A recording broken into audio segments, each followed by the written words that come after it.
Itu diungkapkan oleh Wakil Ketua Lembaga Perlindungan Saksi dan Korban atau LPSK Susila Ningtyas. Kemarahan Baradae tersebut terjadi lantaran adanya perbedaan adegan dengan Verdi Sambo. Dijelaskan Susila Ningtyas ada aksi penolakan adegan di awal rekonstruksi itu.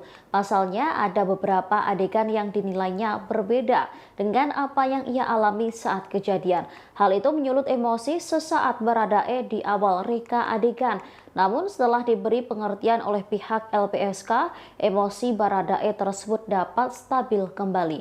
Kemudian lantaran adanya perbedaan keterangan dalam adegan, tim penyidik memberikan opsi untuk menggantikan peran para tersangka. Secara garis besar dalam rekonstruksi itu dilakukan adegan yang berdasarkan keterangan Baradae dan juga ada adegan yang dilakukan berdasarkan keterangan Verdi Sambo serta tersangka lain termasuk Kuat Ma'ruf.